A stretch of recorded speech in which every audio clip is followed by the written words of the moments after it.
there, welcome to another episode of Doc's Garage. It's a nighttime edition. It's actually 2 o'clock in the morning. Feeling a bit buggered. Would you like to sit there, young person? No. You don't? You're going to stand there for bloody 20 minutes? Oh. Let's see. It's the panning seat, so you can pan around. Come a bit closer. It's a wiggle. So, g'day. From Doc's Garage in the back cave. Action-packed show today. It's the day after tomorrow. It's Wednesday. No, sorry, it's Thursday. And we missed a day of shooting, filming, whatever, on Tuesday. And an update with our scrap metal. I don't know if anyone commented on how much they reckon that we might have cashed in. And it wasn't too bad. I'll go through what we had. We had 52 kilo of stainless steel, 57 kilograms of aluminium wheel rims, 2 kilos of copper insulated wire, 17 kilos of batteries, 1 kilo of copper domestic, 3 kilos of clean brass, 7 kilos of electric motors, and 2 kilos of copper aluminium radiators. Come to a grand total of $216, which is not too bad for a couple of days before payday. What ended up happening is Grumblebum left us in the lurch.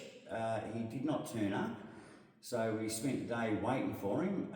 So I decided to cleaned up all his cans. I dug out the trailer and just unloaded the contents there, plus all the other stuff. The ute now has its bit that it can drive in and out of, makes it much neater and tidier. Plus also getting the trailer ready to do stuff, getting the lights going on it. And as you can see, it's loaded up to the hilt with cans. And they stink and they're full of flies. But yeah, so an update over the past couple of days. Grumblebum went on a bit of a mission, and we had a bit of a disagreement. Anyway, he wanted his car fixed with a new window regulator. The window wouldn't go up and down, and it would get stuck. Anyway, so I said, I'll fix it if you leave me your car so I can use it in the morning to cash in our scrap metal, which I did. And $215. Fixed his car, but got sidetracked with cleaning up the rest of it. Now, this is quite a funny argument, and okay, Grumblebum he claims to have Asperger's syndrome. I think he's just an arsehole, but whatever. And he has a bit of trouble socially interacting and stuff like that. He's rude as buggery. But anyway, so I cleaned up his cans. Anyone would say, oh gee, thanks, that's a great job. No, he had them all counted out and worked out and all his system and all the rest of it. I told him there's a place in South Melbourne that counts the cans for you. He can't get it in his head. What, they count them. Now, over here, recycling's a bit of a new thing in Victoria. South Australia, they've been doing it for years. The Scouts do it on a Sunday. They actually take non-ferrous metals, copper and aluminium. So, clean and tidy too, because everyone picks up all the rubbish and stuff like that. Anyway, so recycling's a little bit new over here. And they've got these machines in the market and bottle shops and one thing or another. They've got a $50 limit.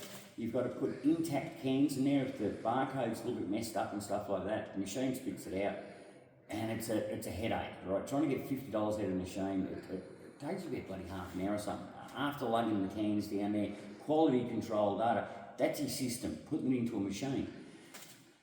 There's a place in South Melbourne that counts the cans for you. Now, he can't get it in his head that they give you the deposit money for the cans to their true value and they count the cans for you. I said, I don't know how the freak it works. That's what they do. It's a can collection place. Now, if someone could write in the comments or tell us in layman's terms, how does the deposit place make money off their thing? I reckon it's government subsidies and things like that. You know, they cash in 500,000 cans and they get money for it or something like that. I don't know. But it's a big professional bloody operation. That's what they do, recycle cans. How they structure it and all the rest of it. You can't run a business like that, two blokes counting cans. How do you make money out of that? I can't say. Doesn't make sense. You explain to me how that bloody works. How the fuck are they meant to bloody make money out of giving you every cent they've got bloody for those cans, and they've got two blokes counting them? I don't know, Grumblebum. Just the way they run their business. That's how they do it. I take stuff to the scrap metal market bloody place. I don't ask what they do with it afterwards. They give me money. They make money. I don't know. With this stuff, I don't know. But anyway, they count the cans for you. They give you the receipt. It goes in your bank account. No drama. Anyway, he's a bit stressed because he's lost his dog. Well, he didn't lose his dog. Myself and my partner were entrusted with looking after him. Well, my partner more than me. And one of them was on heat. Hara. She's a little blue staffy. Cute little dog. Pain in the butt. Loves her dad. But she's a one-person dog. Anyway, she was on heat. My rule of thumb is don't let her out of your sight, tie her up. Just don't trust the dog. She's going to go looking for pink crayon, no two ways about it. Anyway, there's two of them, her and her daughter, Hara and Poppy. I'll put Hara on a lead. Poppy can roam because she's not on heat or anything like that. The Cheese and Kisses has gone upstairs to go get a coffee for us and some biscuits or whatever. She's taken Poppy with her, thinking that I had Hara, the little blue staffy, but she's come down with both of them. Anyway, gone back up, thought that I'm looking up. I'm grinding or something like that. Yeah, whatever, back quarter to four, whatever. I couldn't hear a word she's saying. She comes back a couple of minutes later. Dog's gone. Now, these dogs are full-on homebodies. The dog has gone for a pee, probably gone to look for a bit of pink crayon, like I said, because she's on heat, and someone snaffled her. She's a cute dog. They got her home, realised she's got bad separation anxiety from her owner and her companion, Poppy, and she has absolute shit fights. She just sits there and just stares directly at you and barks. Off, off, off, off, off, off, off, off. Knock it off. They'll be back in a minute. Yeah, anyway, so someone has stolen this dog and he is not handling it well. Every little thing that pops up, it just turns into a massive blow up, and then it gets to tears and everything. I mean, he's a big tough bloke, but he's a big fucking softie, and he really loves his dog and he really misses his dog, and we're all suffering because of it. So there you go, a bit of trials and tribulations of the households. There's 14 of us live in this awesome building. I had lived for about 5 years in Paran Estate in the walk-ups. If you know Paran Estates, the high-rise and the walk-ups, they're pretty, what's the word for it, ghetto. The stairwells smell like piss, there's bloody syringes everywhere, there's graffiti, the joints falling apart. The one that I was living in had some decent cracks in it. We had a bit of an earthquake or earth tremor and some more bits fell off. Mine was one of the good ones. We had a bit of a look around when we moved out at some of the other people's flats, and they had black mould on the roof. Just shocking mildew and damp, and just really horrible old dilapidated concrete, like tilt slab flats. The ghetto, in the ghetto. Anyway, and we have moved out of there. They've booted us out to knock it down, thank fuck. And they've put us in some awesome accommodation. We're so lucked out. It looks like a private rental, but it's not. It's owned by the government, and it's rented to us. But they've got floor-to-ceiling windows, and stone floors and this fantastic car park. We've got an elevator that goes up and down, but there's a bit of mixed crew that lives here. But the funny thing is, when I lived in Prahran Estates, you say hi and bye to your friends and stuff like that, but most people around there, they're either going to try and rob you or scam you or something. They're all pissed off with being there and they hate it, and you know, they hate you, what are you looking at? And this place is so the opposite. It's like we're all so grateful for being here and we all just get along. Out of the 14 flats that are here, we know most of them, but we get along awesome with like 6 or 8 people. Even Grumble Bum is a pain in the butt. If we lived in the flats, it'd be war. But we live here, and for some reason we just want to get along. Like I said, it's a beautiful place. We are so blessed to have the place, and it's weird. We all just get along. Anyway, there's one girl in here. She's got some mental health issues. She's at the end of our hallway, and Elvis is running her life, and ours apparently too. Elvis owns the building. And the other day, Elvis told her to chop the telecommunication wires, the data wires, and all the main power wires. She got into a service cabinet, buggered if we know how, on each level. This place is 3 levels in a basement, and each level has got a service cabinet, all locked up and all the rest of it. She's got in there with a pair of metal scissors and just gone the hack and just chopped everything. In the data thing, the poor blokes, they've been in there for days, and this is going to cost about 15 or 20 grand to fix. But there'd be like 100 odd wires in there that she's chopped just with metal scissors. She also, like I said, she got into another one, and this mains power in there. We had no water for 5 or 6 days because she cut the power to the hot water service. How she didn't kill herself? Power of the crazy, that's all I can say. Anyway, she's the only, turd in the punch bowl. And everyone's plotting to try and, get her to move out, but unless we go to the tribunal and all this sort of stuff, we just have to deal with it. But yeah, getting back to it, we all get along, I think, because it's such a nice place. I have got a spot to work in my car. When I actually went to take the place, I didn't jump over backwards taking the place. There was a bit of an issue where I was living beforehand. I had a car and it wasn't registered to me, and unless you've got a registered car, they won't allocate you a car park. It's got to be registered in your name to your address, which is a bit of a catch-22, because if you can't keep the car there, you're meant to register it.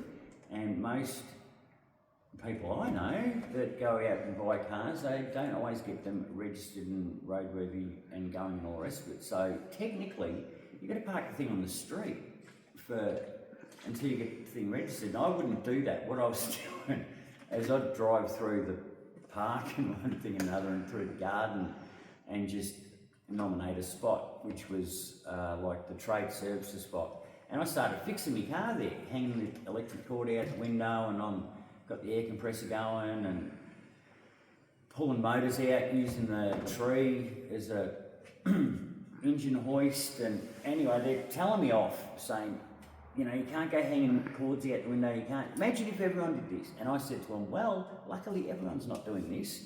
And it'd probably be better if everyone was doing this instead of being on the old glass barbecue and that sort of stuff. Getting into the Class A side of life, 24 hours a day, heaps of freaky friends coming over at all hours of the night, and total disregard for the neighbours. We could go back to that. No. Keep fixing your car. Good job. So, anyway, moving here, I didn't have a car park. And that was a sweetener. They gave me a fob and said, you have a car park. Will you take the place now? Fucking oath I will. Okay. My missus was kicking me at the time because I'm like fully going on about the main road and saying, the window, look how big the window is. It's going to be a bitch to heat it. That glass looks cold, and this place it's a designer place. It looks like it was an old bed and breakfast or something like that because there's a heap of key locks around the place. Plus we found a whole heap of artwork that looks like hotel artwork, and it's just got that hotel-y sort of vibe to it, but it's our house. It's awesome. Yeah, so as a sweetener, they gave me a car park and a fob. Push the button, gates open. It's awesome. So you can keep some stuff down here and nice and safe, and not worry about anyone pinching it. So look, the Milwaukee thing. Actually, this is off the hard rubbish. It's still current model stuff. They're still selling them in the hardware. Just needs a battery, just a skin, but they always go. The ticking noise you're hearing is the blade being loose, but yeah, Milwaukee. It's the best hard rubbish around here, I'm telling you. My little collection of gas bottles. Yeah, so I thought, yeah, we'll give you a bit of a background of the houses and the neighbours. My neighbour is another interesting character. He was in a rock band back in the 70s, La Femme, punk band. They had some stuff on Countdown and on the radio and one thing and another, and he's still playing music. He was just rehearsing tonight for some gigs he's playing in St Kilda somewhere. Hopefully we're going along and watch it. He's doing a bunch of, what do you say, Iggy Pop covers. He's singing a couple of songs, and a couple of other blokes in the band singing a couple of songs, and one thing and another. Hopefully, good night, give you a bit of an update, whatever. That's right, we're going to have to do some editing because there's so much stuff we want to show you, so much stuff we want to do, and it's just unrealistic doing it in real time and like straight to air. Doing a quick fabrication job, doing it, getting everything sorted out and your bits and pieces all together, yeah, something like that we'll be able to do, but we're going to have to start editing. Not me, the camera person has nominated they're going to start editing, so we can get some more content in. I mean, with some time lapses of doing stuff, and then I can do apparently voiceovers to explain what's going on. Won't that be great? But we've got quite a bit of content that we'd like to show you, and we can't do it unless we do some editing. So there you go. That's an interesting update. We've got subscribers. Fantastic. I'm not going to hound you to subscribe and all that sort of stuff. You're watching, it's fantastic. You want to subscribe. But anyway, what else we're going to talk about? The rest of the neighbours, because it's so interesting. Yes. The other interesting neighbour that we've got, the crazy girl. She's been cleaning her house, she's telling us, but it smells like rotten meat in there, and whenever the door's open you get a bit of a glance in the place to have a look. She's torn up all the pillows and stuff, and all the feathers and that are coming out in the hallway, which is, I don't know, it's yeah, she's up all hours of the night, banging and crashing and doing all this weird stuff. Grumblebum was worried that she may have kidnapped his dog and done Silence of the Lambs stuff to it or something, and that's what the terrible smell is, but we don't think she's organised enough for that, to be kidnapping dogs and all that sort of stuff. We're going to show a picture. We're going to work out we have to edit. Then we could put a picture of Hara, missing dog that we know has been stolen because she's too much of a homebody not to have come home. So we've got to do some editing. Hara, blue stacky, anyway, doesn't matter. What else can we crap on about? Some stuff. I've written stuff down. saying of the day, failing to plan is planning to fail. So true, so true. Right, so what have I been up to today? I went to the Wreckers out in the burbs. It was a hot day today. In Australia, it was 34, and in Fahrenheit, I don't know what's that, it's like 180 or something. it's hot.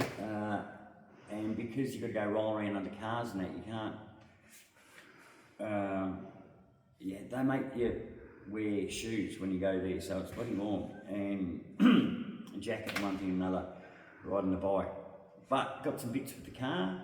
Proportional valve, nice and cheap. Cost us like $10. Normally about 300 to get a new one off the shelf. So awesome saving there. I've got some clips, the rattle clips and stuff like that for the brakes. The aim of this car will be not to do, content on it so much, but to go out and buy other cars, go out and do other stuff. When I do the turbo and upgrade, that might be a bit of content, but as general content it goes, it'll be providing content, as in the old GoPro and us getting hard rubbish and showing you the difference between a quick spotting of good stuff and bad stuff, which is a bit of an art and quite profitable. You can make a few bucks by selling stuff, I guess, like that, which I've never gotten around to. I just collect the stuff because it's handy. But the scrap metal, huge, really good dollar in it. Great for the environment, cleaning up the place, gets you out and about in the sunshine. Yeah. Anyway, so yeah, went to the Wreckers, and that is like scrap heaven, I'm telling you. Aluminium rims everywhere, engine blocks, fantastic stuff. Looking for my running shirt, which we've got through a bit of this stuff. Finished. It's not a running shirt at all. It's stuff to do with the car. Did I show you that dock? Yeah, I did show you the dock at $215. Did pretty bloody good actually. What we spend it on? Cocoa Pops. Cocoa Pops cordial. Ravioli. Various other things. Cigarettes, of course. Coffee.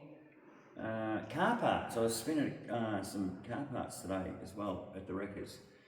Yeah, there you go. So we're going to get to some editing. We're going to get to do some more stuff. I'm wrapping it up, obviously, as you can see here, because I've ran through my running sheet, which is upstairs on the table, but I'm positive I've got through everything. We got through everything, producer? Yeah. Okay, so I don't know when the editing's going to start. Hopefully soon. I don't know. Stick around, watch more. I will do some real time stuff because that's always fun, and there's the potential of me injuring myself. Taking, touch wood, taking a finger off or something. Don't say that because it does happen, or you get the odd occasional occupational scar or knockabout. Have a quick pan around at what a fantastic job I've done of cleaning up this space. That's right, I did a stupid thing. I went over the handlebars. We've got a really steep slope in the driveway, and my bike is weird. If you get it up a little bit off the back wheel, it just sort of tends to keep going, and because I was already on a bit of a slope, I've jumped on the brakes a little bit hard, and the back wheels, and I've just kept going over the handlebars, and it's solid concrete, and I don't know if you can see 1 metre to the other, but you can, can't you?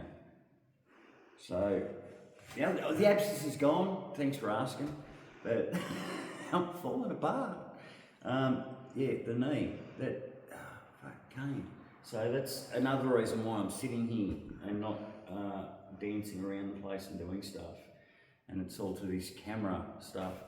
But yeah, we've done a fantastic job cleaning up. The car fits. Another bit of a thing that I'll talk about it another time, but the issue with spaces and people keeping their shit in their spaces. So got to lead by example. So there you go. We'll catch you next time. Today is what is the date today? It's Wednesday. No, Thursday. Shit a brick. The clock's wrong. Don't know what day it is, but episode something, and we'll catch you on the next one. Bye.